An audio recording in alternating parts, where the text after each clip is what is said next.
Finally finally IPL के league stages हुए ख़त्म और नाउ वी हैव 4 क्वालिफायर्स जो हैं एक एक करके चलते हैं कि फाइनली 2 लेग में था आईपीएल और ख़त्म हुआ पहला हाफ और दूसरा हाफ। बड़ा ही इंटरेस्टिंग सा था क्योंकि it happened over a period of time. Just quickly let's just go through क्या हुआ, why things happened and why some things didn't happen.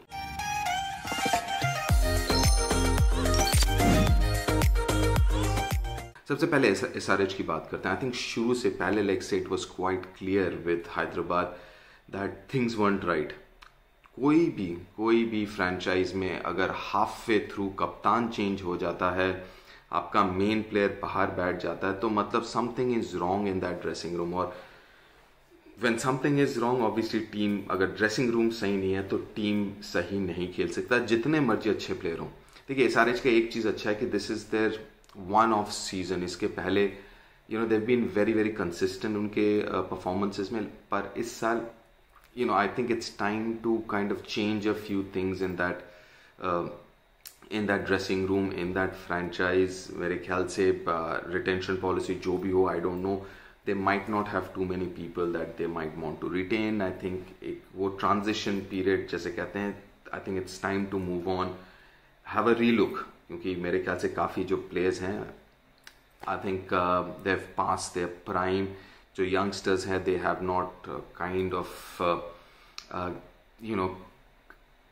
वैसा डेवलपमेंट हुआ नहीं है जितना उम्मीद कर रहे थे आप कुछ यंगस्टर्स से। So SRH yes and their dressing room that needs to be sort out, because मुझे जो बाहर से, आई डोंट नो क्या हुआ ड्रेसिंग रूम के अंदर, बट बाहर से जो लग रहा है कि that dressing room is something that needs to be looked into and clarified. अगला नंबर 7 पे जो है वो राजस्थान है, और राजस्थान थोड़ा सा you got to feel for Rajasthan. They missed out on their big names.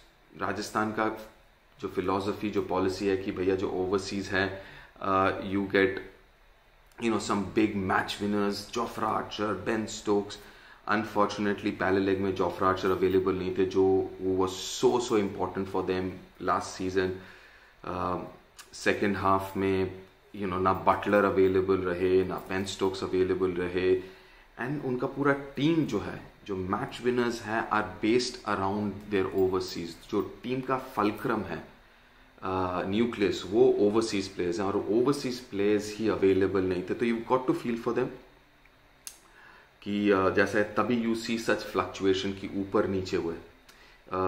खेले, जब अच्छे खेले तो बहुत अच्छे खेले, and the very next game they were absolutely poor.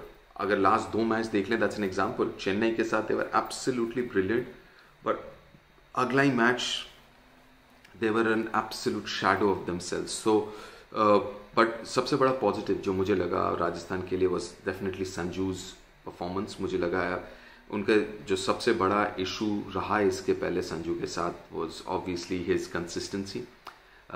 कभी अच्छा खेलते थे, पूरे साल या पूरे सीजन में 1 या 2 इनिंग्स अच्छे होते थे, लेकिन इस season we've seen his maturity कि भैया कंसिस्टेंसी हर एक मैच में। I think almost every match ही scored run. So biggest plus point for Rajasthan going forward, retention and everything else, and also for Indian cricket is Sanju Samson और उनकी consistency जो इस साल दिखाए उन्होंने। I think only thing is they were let down massively with their overseas non availability. फिर जिनको लिया, इन फॉर्म लिया, Liam Livingstone did not fire, Morris इतने पैसे देके did not fire at all. So Rajasthan के लिए भी मतलब जो भी रिटेंशन पॉलिसी हो, I think they would also be looking to change a few personnel. फिर छठे नंबर पे पंजाब रहा, और पंजाब का भी I think the most entertaining franchise was Punjab, क्योंकि ऑलमोस्ट हर एक match went to the last over. और अगर कोई ऐसा फ्रेंचाइज है जो, अगर आप देखें जीते हुए मैच अगर जीत जाते, तो मेरे ख्याल से Punjab would have been in the top 4 easy. पूरे सीजन में एटलीस्ट ऐसे 2 से 3 मैचेस होंगे जो उनको जीतना चाहिए था। तो कहीं ना कहीं विनिंग पोजिशन से जो हारे मैचेस, वहाँ पे अगर वो जीत जाते तो they would have at least got 6 more points and they would be on 16 with RCB.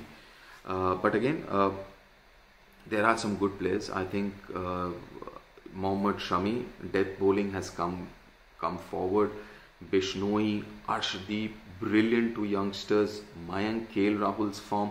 So all in all, even Shahrukh, जब भी खेला है, I kind of like him. So Punjab as a team looks good to me. But again, finishing कह लीजिए या winning those very very crucial moments, that is where they struggled. And apart from that, I think it's at a decent side. They're really good talent वहाँ पे.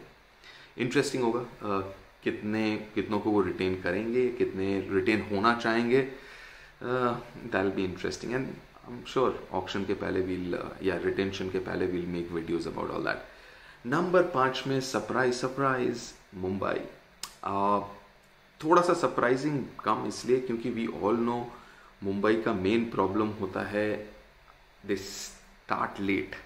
और because ये season was broken into 2 half, 7 match for Mumbai, तो they had to restart again. और अगर last 2 match देख लें तो Mumbai look like a champion team जो लास्ट 2 मैच खेले. So again that flow was coming back, but well it's a problem. I don't know क्यों, but it is an issue, it is a concern. और मेरे ख्याल से that again got them. Obviously form Ishan Kishan का और Sky का specially in the first half, last 2 match छोड़ दीजिए, इसके पहले जो सेकेंड लेग में था यूएई में, दैट वाज क्वाइट पुअर. लेकिन good for at least for the Indian team fans और इंडियन फैंस के ईशान फॉर्म में दिखें और सूर्य भी, both of them look phenomenal last match में. So unfortunately, yeah, for Mumbai, I think the middle order kind of struggled, and सबसे important चीज़ Mumbai Indians का if you see is that middle order. Top order ठीक है, Rohit contribute करते हैं, Quinton de Kock भी करते हैं, लेकिन फिर middle order Surya, Ishan was so important. Last season जब वो जीते थे, दोनों ने करीब 1000 रन मिलके बनाए थे, 1000 run in that middle order. Plus फिर वो जब रन बनाते हैं देन हार्दिक और पोलार्ड खुल के खेल सकते थे. Hardik was injured, he didn't play a few games, he did not bowl. तो कहीं ना कहीं वो पूरा जो कॉम्बिनेशन है, इनफैक्ट थोड़ा मुझे ये भी लगा कि till last year they had a very fixed combination, combination जहाँ पे एक ऑलराउंडर होते थे, बॉलिंग ऑलराउंडर नेथन कुल्टरनाइन जैसे. ही डिड नॉट प्ले, वो लास्ट 1-2 मैच ही खेले, उसके पहले ही did not. So I don't no, मैं भी थोड़ा सा वहाँ पे कॉम्बिनेशन में, but yeah that's a good side. Will be interesting क्योंकि obviously Mumbai would want to retain. कितनों को रिटेन कर पाएगी और कर सकती है according to the new rules and all, that will be interesting. But yeah I mean अमूमन होता नहीं है कि Mumbai does not qualify. Last कुछ सालों में तो हुआ नहीं है वैसा. So it's interesting. So let's now look at the next 4 teams. KKR inform team, जिस तरीके से खेल रही है केकेआर. आई थिंक जो लास्ट मैच उन्होंने खेला लीग फेस में was an absolute perfect match. जो आप चाहते थे सब कुछ हुआ है. बॉलर्स, बैटर्स, इंक्लूडिंग मॉर्गन जिनका बहुत ही खराब सीजन गया, उन्होंने भी कुछ रन बनाए, चौके वौके लगाए लास्ट में आके. There obviously the biggest issue is Andre Russell is not available. पता नहीं नॉकआउट में अवेलेबल होंगे या नहीं. How serious is the injury we don't know, at least I don't know. But it looks like solid team and in-form momentum कह लीजिए, confidence कह लीजिए, in-form team Kolkata the way they are playing. देखिए जब सेकेंड लेग शुरू होने से पहले बहुत कम लोगों ने चांस दिया था केकेआर को to qualify, and the fact that they have and they did, that tells you they're in very good form. So watch out RCB. That could be fun. That game could be fun, the eliminator. KKR versus RCBs, but KKR, I think the biggest strength has been their bowling. 8 over Varun Chakravarti or Sunil Narine ka is always going to be key. Lockie Ferguson, he's been brilliant. Shakib is kind of helping him ऐसे pitches के ऊपर खासकर. So yeah, watch out KKR क्योंकि eliminator Sharjah में है. So that should help those slow bowlers. Very interesting match. Next, number 3, another in-form team, RCB. They've been again phenomenal this season. For Bangalore, I think the biggest thing that has happened, मुझे लगता है, obviously Maxwell, and there is no secret. और जब भी Maxwell से बात हुई है, the thing that he's mentioned कि उनका जो रोल था वो डिफाइंड था. तभी आप देखेंगे सिवाय लास्ट मैच के every game he came out and batted at 4, irrespective wicket गिरा नहीं गिरा. 3 number they struggled. right through the season. Bharat aake last 3 matches, 4 matches has been brilliant, but apart from that, they've struggled with that number 3 because they had committed and it was Maxwell who would bat at 4. So वो clarity of thought I think made a huge difference. और ये I don't know if you go back and watch one of my videos before the season, I said it could be Maxwell and I tell you why. क्योंकि ये franchise का जो philosophy है, free flowing, outgoing, expressive, Virat का philosophy या विराट जैसे हैं player, RCB जैसे है, it suits people like let's say a Chris Gayle, a Maxwell. तो तभी मुझे लगा कि मैक्सवेल जैसे कैरेक्टर हैं, जिस तरीके के खिलाड़ी हैं, माइंडसेट है, उनका टेम्परामेंट है, it suits a franchise like Bangalore more than some of the others.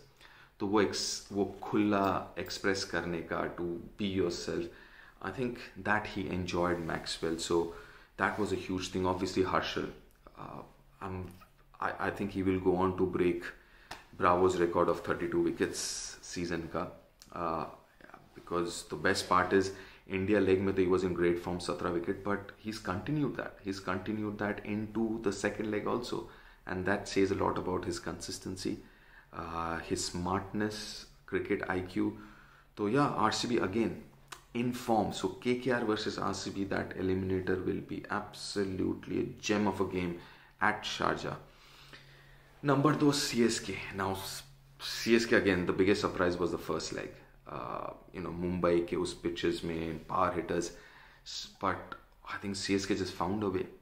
Ruturaj, Faf, लेकिन थोड़ा सा जो मसला रहा है is the middle order. Last 3 matches they've lost, so जो momentum है, it is not with them. At times momentum can be थोड़ा सा overrated, but फिर भी जब 3 matches आप हारते हैं, और 3 मैच में एक commonality है कि उनका जो ओपनिंग पेयर है उसमें से एक जल्दी आउट हो गया. सो ओपनिंग पेयर में जो वो स्टार्ट मिलता था, वो स्टार्ट नहीं मिला है. सो कहीं ना कहीं the middle order has not, अगर आप देखें तो इन बैचेस थोड़े से रन बनाए हैं. अंबती रायडू ने रन बनाए हैं, and well that's that. Obviously पीछे आके रविंद्र जडेजा ने कुछ बहुत इंपॉर्टेंट रन्स बनाए, लेकिन जो मिडिल ऑर्डर है, number Moeen Ali second half ज़्यादा कारगर साबित नहीं हुआ बैट के साथ. If you look at the UAE leg, I mean he has not fired as much as the first leg. So कहीं ना कहीं even though they've played really good cricket, but last 3 match जिस तरीके से खेला है उससे ज़रूर थोड़ा सा डेंट होगा. But the good part about CSK is कि वहाँ पे इतना एक्सपीरियंस है, वो एक्सपीरियंस का अलग ही वैल्यू है, something that you can't buy in the market है. सो वो that should help CSK to bounce back from these 3 wins. ऊपर से because they're number 2, so obviously they'll get 2 games. But if they lose the first game, I think 4 games on a loss, then playing either RCB or KKR, who would be in great form, will be difficult. So it is very important for CSK to win the first game itself against Delhi Capitals, the number 1 team. Delhi Capitals के बारे में क्या कहें? I think obviously last match हारे, लेकिन that is a good side, very very balanced side. I think the best squad. Spin होता है pitch में तो स्पिनर है, फास्ट बॉलिंग को हेल्प मिलता है पिच में तो वो है, बैट्समैन बैटर हैं. सो आई थिंक लास्ट मैच में obviously the fielding was extremely poor. अगर मैच हारे वो बैंगलोर के साथ बिकॉज ऑफ फील्डिंग. मैक्सवेल के 1 ओवर में 2 catch, and that was absolutely terrible, miss field, name it, and they did it. But yeah, so finally DC at number 1. I think they deserve to be at number 1. They are the best squad मेरे हिसाब से, and yeah, मेरे हिसाब से maybe one of the favorites also. So that's that. I think after 6 months we finally have the knockout stages or the playoff stages, जहाँ पे DC CSK के साथ पहला मैच खेलेगी, KKR RCB के साथ, and the winner of the first game goes directly, you know that jazz, right? So yeah, that's my assessment of the league phase. आपको कैसा लगा ज़रूर बताइएगा. आपका favorite team कौन सा था right through the league phase? मेरा entertaining side, the most entertaining side was Punjab for me actually. but that's that. Just let me know how you feel about it. Do subscribe, do keep in touch, and share, and I'll see you soon.